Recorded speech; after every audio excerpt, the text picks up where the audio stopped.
Prap ishte një pozicion që i ofroi LDK-s, pozicion jashtëzakonisht keq në imazhin e saj, për ta konvertuar LDK-n sikur tani është kjo faktori dhe jo lëvizja vetëvendosje. Dhe kjo ishte në përlloj, me thona shprehjen autogol që i boni vetës, po dhe LDK-s, e posaçërisht LDK-s ose më shumë ti LDK-s, për ndryshe, kjo tha profesor Berzulli që numrat janë këta, pra është çështje delegatëve që do t'i qasën edhe mundësisë riardhjes nëse bën taktika siç bëri me 31 janar për ta ripozicionuar veten prapë si kryetari i LDK-s, ose edhe do të ketë proces zgjedhor që shumë në rregull jemi me situatën. Në anën tjetër ta bëjë të njëjtën si në janar. Kam përshtypjen se ata që mbas e mbështesin në janar tani po kërkojnë ndërheqjen. Disa prej tyre është situatë jo bash e mirë dhe në këtë radhë shumë konsideroj që lëvizja vetëvendosje do duaj patjetër që mos të kënaqej me këtë veprim që e bëni zotni Abdigjiku, mirë po të insistante që të atakojë edhe me të tjerë dhe të krijonte situatë, atmosferë bashkëpunimi edhe me partnerët cilët janë ose subjektet politike cilët janë aktive në skenën politike në Republikën e Kosovës. Gjithsesi, të nuk e gjej në asnjë mënyrë, unë e gjej zotin Abdigjiku që është rëndesa më e madhe që i ka ndodhur Lidhjes Demokratike të Kosovës, si fajtorin kryesor për veprimet që apo ndodh me LDK-n, mirë po paralelisht saj ja dhani si më thoni narrativ, lëvizje vetëvendosje për të ngecur dhe gjëja se për të pritur, kurse kemi ke parasysh janë disa raste, disa fjalë që janë dalë nga lëvizja vetëvendosje që kanë thonë ne po duam me LDK-n, por për Vjosa Osmani Sadriun është e kryer kjo punë, po nuk e duam atë.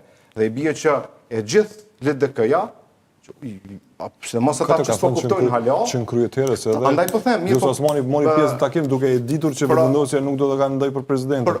Por që problemi është që zotni Abdigjiku i boni një dëm të madh Lidhjes Demokratike të Kosovës dhe po duket pastër që në LDK-n aktuale zotni Lumir Abdigjiku është i vetmi me një numër jashtëzakonisht minoren, krejt vogël, të grupit parlamentar. Grupit parlamentar që e duan partneritetin me lëvizje vetëvendosje.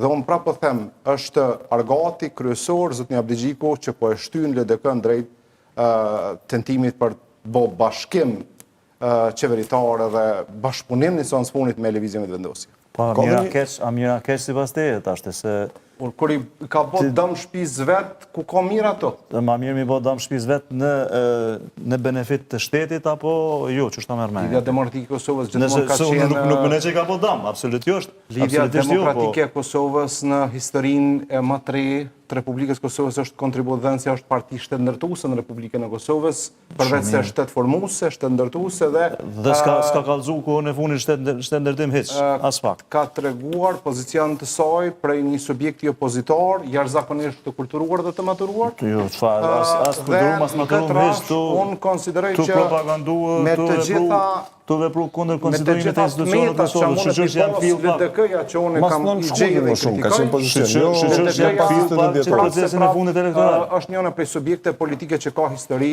të bollshme që i ka dhënë këtij vendi. Dhe që është në një zhvillim, po themi të fundit dramatik, të traumatizuar. Se çka i pas ka dhënë bre? LDK-ja. Po, përveç që ka bo Hashim Tashi, kryeminist dhe president, se çka ka dhënë LDK-ja, mund ta bëjmë historikën e subjekte politike, po ka një drejt Abdigjiku, po themi... Ju më përqeke të bosi me zhyrdyrë, për çështjen se çka ka dhënë LDK-ja.